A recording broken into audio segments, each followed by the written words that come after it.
In this video we will discuss about this PDAC associated stroma. It can either help in the tumor resistant or it can promote tumor proliferations. So stroma means the region surrounding the pancreatic cancers. Here, as we are discussing about pancreatic cancers, so we will discuss the stroma region around pancreatic cancers. And there are several different factors that are present in the stroma, and they get affected by the pancreatic cancer cells either through paracrine interactions or through cell interactions. So these PDAC cells are mentioned in the center part of this figure, which is represented in the green color, and the adjacent to the pancreatic cancer cells are the fibroblast, which gets interacted through this TGF beta via paracrine interactions, and that helps in the conversion of this fibroblast to myofibroblast, that is shown here. And through the paracrine interactions also through the release of these cytokines, that is interleukin 1, it helps in the formation of this inflammatory cancer associated fibroblast. And the chemokines that are released by pancreatic cancer cells, such as CXCL12, CXCR4 inhibition, that helps in the inhibitions, or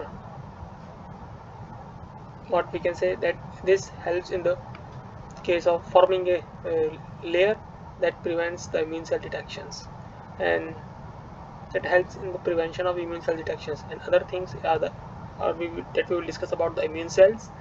This is considering this monocyte that has the antigen, the cancerous antigens.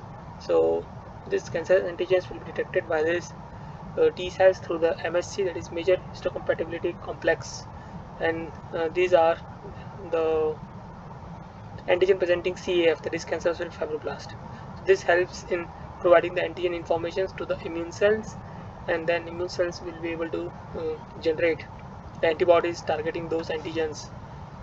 And at the same time, these B cells will also B cells in combined with the T cells will help in generating specific response and also the innate immune response. And the stroma regions, in details are shown here, how this stroma can be controlled in the pancreatic tumor cells. It can be controlled by using either these anti-FAP antibodies or FAP inhibitors, or CAR T cells targeting FAP. So this FAP needs to be targeted, which is critical, which is fibroblast associated proteins. And this hydroxyuridinase can also be used. It also helps in breaking down the stroma against the surrounding the tumor cells. And because this stroma act as a physical barrier, it prevents the immune cells from detections. So, and that is one of the reasons why the immune cells, that is one of the reasons why pancreatic cancer patients, most of the patients who are affected with pancreatic cancers will reach to a later stage before being detected, and thereby by that time the cancer cells becomes more aggressive and it's difficult to be controlled by immune systems of the patients on its own. The other things that are present in this stroma is monocytes.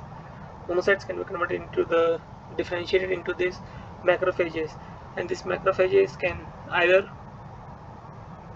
have the pro-tumorigenic or anti-tumorigenic response depending on whether they form the M1 phenotype macrophages or M2 phenotype macrophages. And this myofibroblast, once it is fibroblast is converted into the myofibroblast through this TGF beta released by cancer cells, and it also helps in the ECM productions that can further helps in the tumor progressions. These are some of the basic information about the PDAC associated stroma. If you need to understand more about their uh, stroma compositions in detail, you can go through the review paper whose references is provided in the description. That's all for this video. Thank you for your time.